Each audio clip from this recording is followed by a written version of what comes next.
Hi there, this is Casey again, and I'd like to talk about something that concerns everybody, and that is the crisis in Iraq.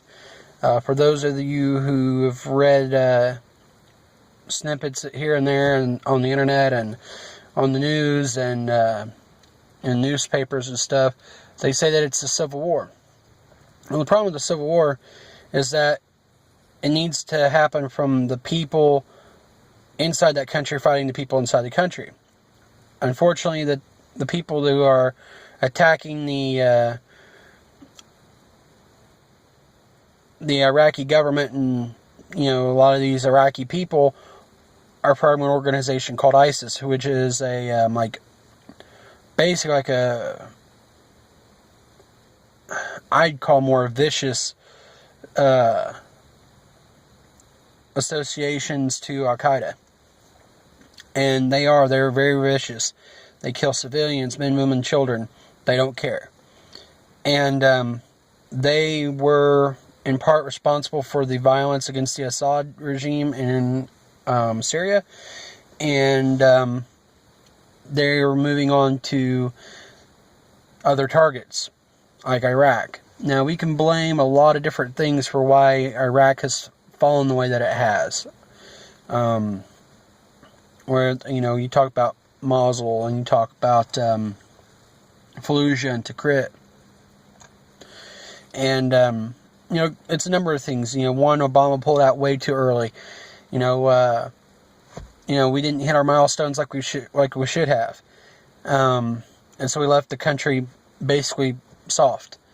Another reason I think that it fell the way it has, and why a lot of organizations in Iraq managed, and a lot of terrorist organizations managed to make Iraq home, is because we meddled in affairs that we probably shouldn't have meddled in. I mean, yes, Saddam Hussein was a bad dude, but he kept things in check. Whenever these little terrorist cells would sprout up in his country, he exterminated them.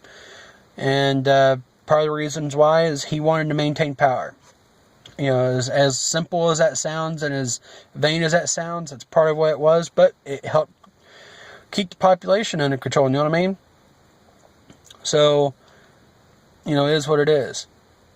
So, yeah, we're in this fight now, and, Iraq is in this fight, and the Iraqi government has asked the U.S. and a lot of the allies for help trying to defeat this pest, and our president, being the coward that he is, only promised drones. So you probably say, well, only promised drones. Well, you want us like a full-scale assault in Iraq? And I have mixed emotions. I don't want to go out and replay something that we've already done and take towns that we already, have lost American men and women over. But if this organization pulls off the objectives that it wants to pull off, it doesn't plan on stopping in Iraq. It wants to move out of Iraq once it takes that country. It wants to move into Yemen, Saudi Arabia, Jordan, Egypt. It wants to move fast and far. And its ultimate goal in the Middle East is Israel. Iran is planning to move into Iraq, if they haven't already, to fight this ISIS. I believe there are several reasons why. One, for their own security. They don't want this organization to move into their country and cause unrest and instability and unseat them from power. But it also moves them closer to Israel. I don't think Iran will let Iraq go if they defeat ISIS. So, with that being said, the Western allies need to get their act together. If this group moves like they want to, they're going to have a hell of a fight with Israel. Israel fights vicious. Look at their history. Biblically and in more recent times, Israel will not take it lying down. They will not fold. But we don't need to leave them out by themselves either. So the Western allies, whether it be, Germany, France, Canada, United States, England, even Russia, they need to all come together and understand that this group isn't going to just simply stop. We have to go over there and give them basically the punishment only which they'll understand. And that is hard, cold violence.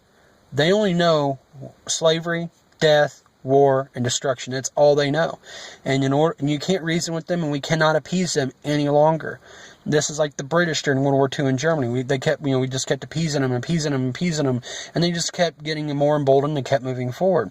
These ISIS and Al-Qaeda and Taliban, they're all doing the same thing. We keep appeasing them, and now they've become so emboldened, they just move into the country and try to take it over for their own. So we need to act. These allies need to get their act together, stop bickering, and realize there is a bigger fight out there than what's going on in between them. They need to go out there and fight the scourge that is attempting to swallow the world. And that's what they're going to try to do. So, again, it's not what the media is telling you. Shock there.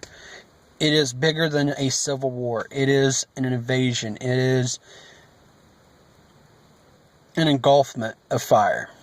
And they plan on setting the whole world ablaze. So we need our country, Great Britain, all these allies need to realize that if they take their objectives like they want, it is only a matter of time until they reach their own borders. That's why they need to act now and eradicate this cancer from the face of the earth. It has to be done. It is hard, it is cold, and it is, brutal in the way it sounds, but if we don't do it to them, they will do it to us. And if you don't believe me, go to the internet and look for yourselves. Look what the anarchy is happening in Iraq. Look what's happened in Syria. If you don't believe that they won't bring this to our borders, or at least make the effort to try, do your research and find out for yourself, because it is not going to end happily. Yes, some of the videos you may find are disturbing, and they are graphic in nature, but I'm telling you, that kind of violence, they do plan to bring to our doorsteps and backyards. And we cannot allow that to happen. The country has to right itself now if it plans to stop this scourge. Because once it's inside of our borders, and once they take root, it will be difficult to remove. It's just a plain simple fact of it. So, with that being said, stay informed, stay active, and let's stay united, people. That's what it's going to take. Because if they separate us like they're trying to do, if they separate us into our distractions like we got going on, they're going to use it against us. So we have to unite. So talk to your family and talk to your friends. It is a hard pill to swallow, but this is information that everybody needs. So do yourself, your family, and your friends a favor and talk to them. And if they don't know, educate them, because ignorance is not bliss. Plain simple truth, people.